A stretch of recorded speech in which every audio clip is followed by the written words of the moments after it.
put a match first at WrestleMania, that's just going to tell people that WWE don't think much about their world title.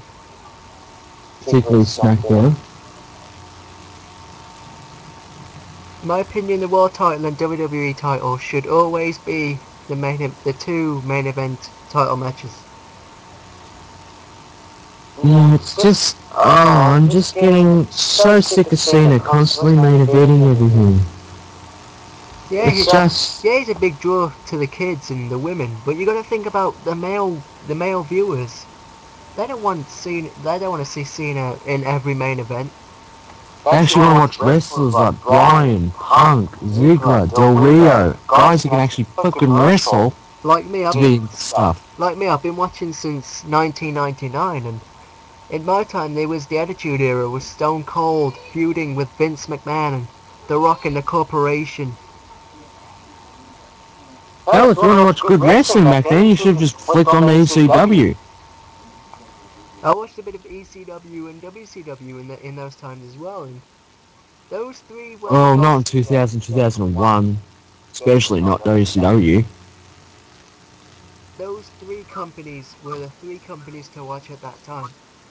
But Vince had to feed his ego, and I'm not blaming this entirely on Vince McMahon, because people are saying Paul Heyman didn't have the budget to keep ECW going.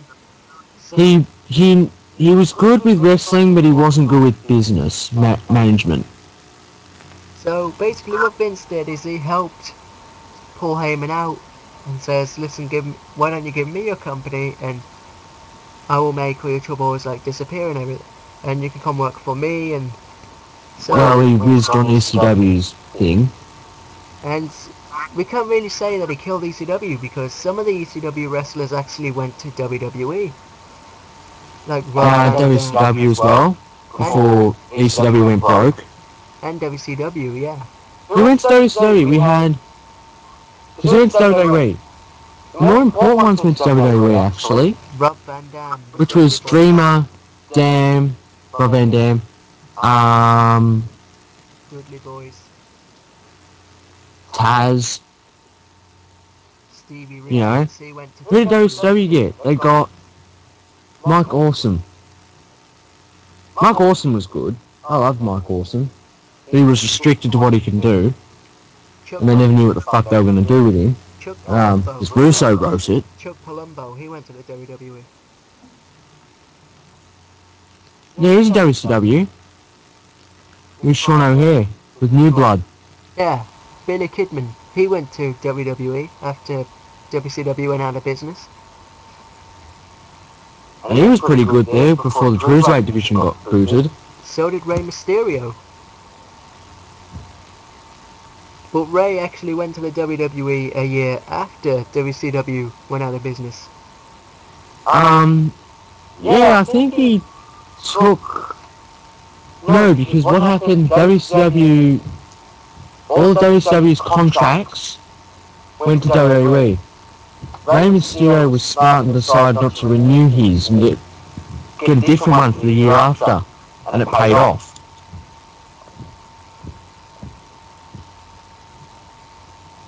Big Show. He was another one. And Hulk Hogan. No one cares about him. No, Big Show jumped ship and that did him a lot of good. You know. You're fucking Jarrett.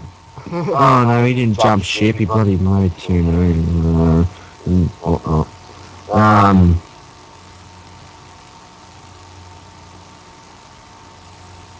I was going to say Chris Benoit and Eddie Guerrero, but I remembered they jumped ship at 2000, at the 2000 year. They jumped with Malenko and Saturn. Yep. They were all mates and they all jumped ship together.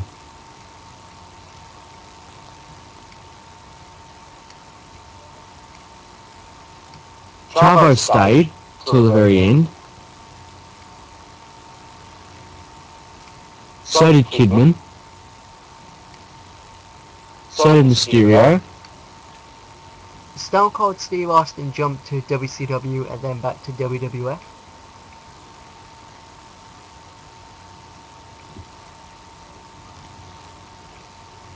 Cena. Booker T, he jumped.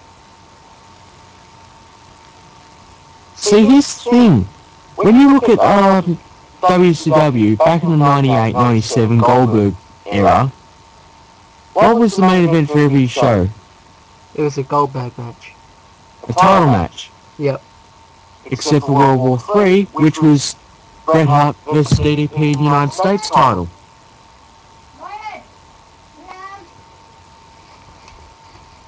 I'll be right back.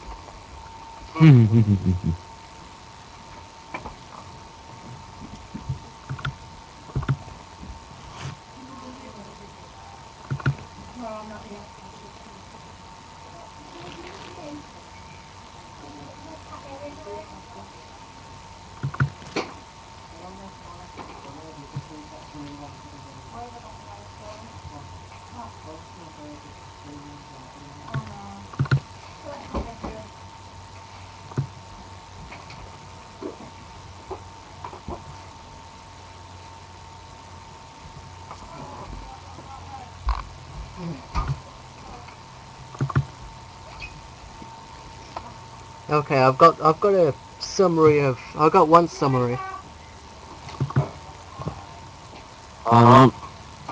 Do we need Hogan on this? You could put Hogan on it. Done. And Don't always put Cena in the main event if he's not got the title. there's two guys called Sheamus and Punk who could possibly have that spot. They could use it very well. Even Daniel Bryan, he could make the main event match work. Of course, Daniel Bryan, he can do anything. I could see a Daniel Bryan Chris Jericho rivalry working. Oh! That would actually be really interesting. Two submission experts going at it. Yeah, but didn't they do that with Punk as well? Yeah. And I don't want to see Jericho Punk again, to be honest. If Chris Benoit was still alive, I reckon we would have saw Chris Benoit and Daniel Bryan go into a rivalry. Isn't a low bell lock much like a crossface anyway? Yeah, and now Daniel Bryan's doing flying headbutts. Uh-oh. Hope he doesn't have family. Next, I'll be making Daniel Bryan do sharpshooters and triple German suplexes. And then Caveman is constantly screaming, suplex! Every time that happens. You know what we should do? Yep. Have Christmas Benoit versus Kurt Angle in a German suplex match. Add Scott Steiner in there. Yeah! Oh, we still had that planned, didn't we? That was going to be our first match. Christmas Benoit versus Steiner in a suplex submission match. Oh, yes. What was number 4? Oh, the second last point, because we do want to... I did want to push into something else. The other one was the one with JR and Mr. Laurinaitis on it. You've got that one? Oh, yeah, I remember that one. There it is. Found it straight away.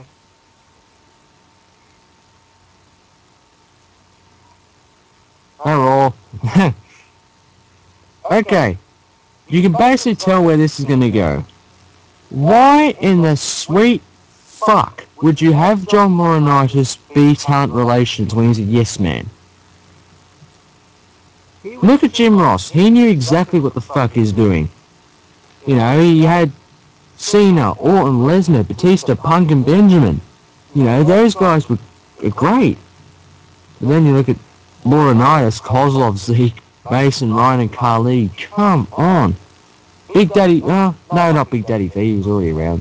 But Laurinaitis hires what Vince McMahon likes, which is big, muscular guys and no charisma and brains. Ross looked for talent. Ring talent. And it paid off.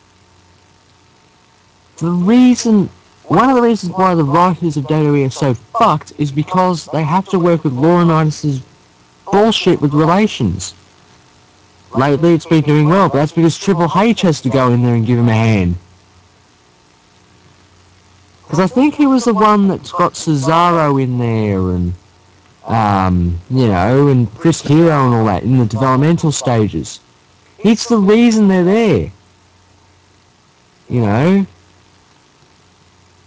Like Laurinaitis, yes, he's good as a heel GM, just not as talent relations. My God, he's atrocious. I reckon they should put Jim Ross back in control of talent relations and just have John Laurinaitis as general manager. I don't know what Jim Ross is doing now. I know he's doing something within WWE. What it is, I don't know. I've heard reports that Jim Ross is probably going to go back to commentating.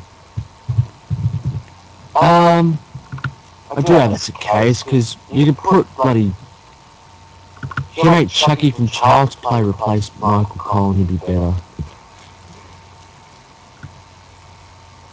I mean, look at this. 2010, Daniel Bryan debuts in the WWE. Wins United States Championship off The Miz. Michael Cole complains, calls Daniel Bryan a nerd. 2011, Daniel Bryan gets near the World Heavyweight Championship. Michael Cole surprisingly changed sides and supports Daniel Bryan. Huh?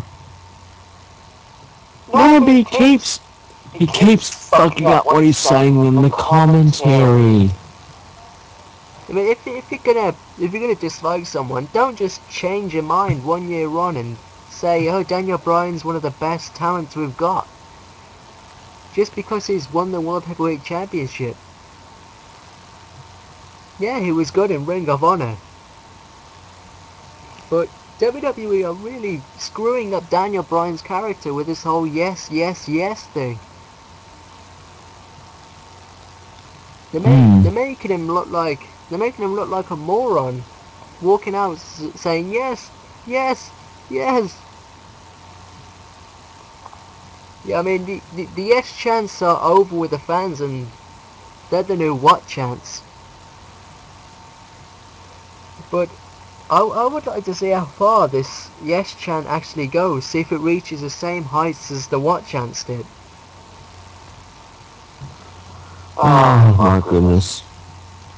I mean, I could imagine Laurinaitis saying something into a microphone, and instead of the crowd chanting what, they would chant yes, yes, yes, yes. Which is good for Daniel Bryan. Which is good for Daniel Bryan because it gets him more publicity and gets him more over. But if they're going to keep chanting yes, yes, yes all the way through one event, it just shows WWE needs to make this guy better. Because that guy's now over with the fans, and if they screw him up, people are gonna start to hate him.